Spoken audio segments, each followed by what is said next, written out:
假如你而家唔係月入5萬年入8萬，並且感到前途迷茫冇方向，我建議你揾個安靜嘅地方，用幾分鐘耐心睇完呢條視頻，我盡量將自己積累嘅乾貨同埋經驗分享俾你，唔係灌你雞湯啊，只係俾建議你，分享俾你我嘅方法論，特別係點樣去擺脫你而家嘅社會階層，點樣賺到人生嘅第一個100萬，實現階級躍遷。按照我建議去做咧，話唔定你真係可以改變你命運。30歲之前咧，我哋嘅事業啊、感情嘅純順咧，同父母好有關係。點樣經營感情？點樣喺社會上面嘅謀生？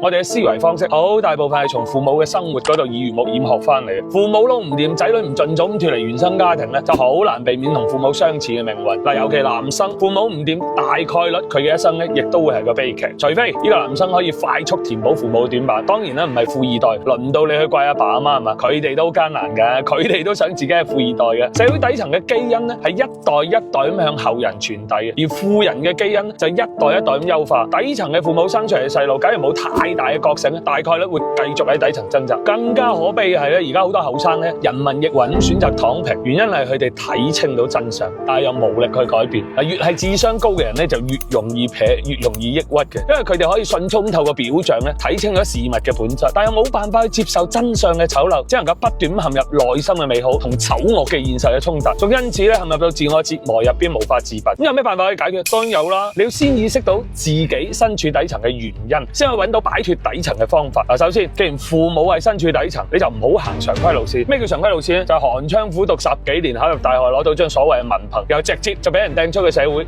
以後日子只能夠靠自己摸爬滾打。呢個就係常規路線啦。父母俾唔到你任何事業維度嘅指導或者規劃，係嘛？喺學校靠老師，到公司靠前輩嘅指導你，好有可能都係錯誤落後嘅觀念，冇幾大價值嘅。真係得罪講句啊，佢哋都唔係成功嘅人，真正成功嘅你接觸唔到，即使偶爾接觸到，人哋亦唔會同你講真話。跳出井口嘅人係冇義務叫醒井底嘅你，所以行常規路線咧，基本冇可能有咩驚喜嘅。然之後咧就係你嘅習慣問題。社會底層嘅競爭係最慘烈嘅，任何形式嘅危機一出現，最先撲街嘅必定係最底層嘅人。積累第一桶金咧，0到100萬呢個階段係最難嘅。嗱，應該冇人反對啊，係嘛？從呢一點就可以證明咧，底層嘅競爭係非常激烈嘅。突破咗100萬之後，競爭就細咗好多。等你有咗1000萬咧，競爭就更加細。所以你喺底層要跳出呢個競爭圈，唔可以同大家做同樣嘅嘢，只係比人哋做得好啲，咁樣後咧極低嘅，甚至係無效啊！你要做嘅係反其道而行之，凡事都同身邊嘅人反住做。你身邊每日接觸嘅應該都係啲底層人士，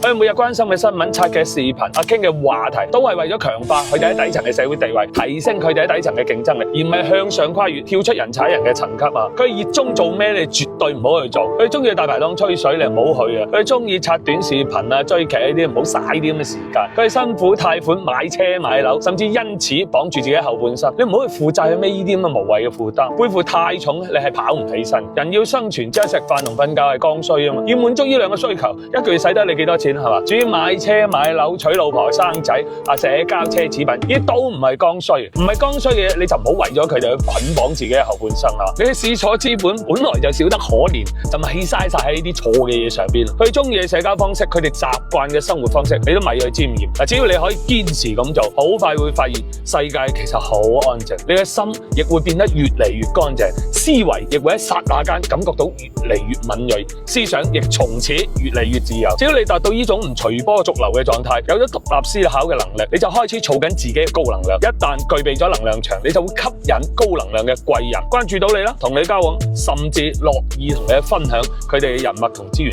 跟住大佬，只要你足夠謙卑，聽話照做，一定可以學到直接賺到大錢嘅路數。一定要記住，一旦你發現咗一個機會，就即刻搞錢，唔好諗太長遠，2年3年足夠你完成第一桶金嘅積累。不過我從來就唔建議你打死一世工嘅，只要肯搏殺咧，與其出賣時間去幫人哋打工，不如創業做啲真正屬於自己嘅嘢。喺呢度我俾幾個具體嘅建議大家，希望可以幫你擺脫現狀。第一個，搣甩底層人嘅思維慣性，唔好隨波逐流，即使俾周圍嘅人誤解、孤立、嘲笑你都好，都會堅持做自己認為啱嘅嘢。第二個，避開底層人嘅習慣同埋圈子，避免無謂嘥時間，學識去獨立思考、深度思考，專注自己嘅學習同埋成長，爭取多啲接觸勁過你嘅人，爭取得到貴人嘅相助。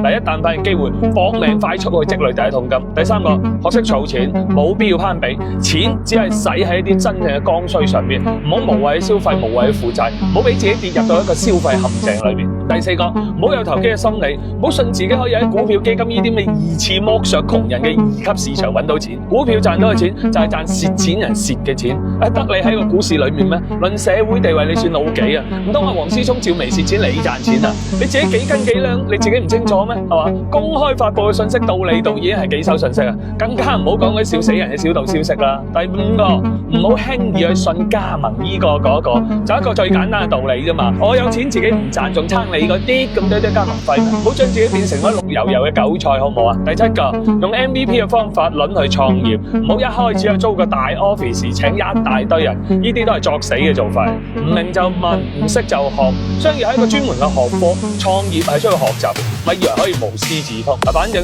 千祈唔好有僥倖心理，諗住點投資點加盟搭人哋嘅順風車就可以平平安安不勞而獲發家致富。呢個世間好現實嘅人性啊，就係憎人富貴厭人窮係嘛？邊個會無端端帶你啫？揾到錢嘅除咗運氣，真係要有個正確嘅商業邏輯。聽幫我講，搣甩底層思維，好好學習，成功嘅道路冇咁逼嘅，只不過係你所處嘅階層太逼傑啫。加油一步，放個遠同在。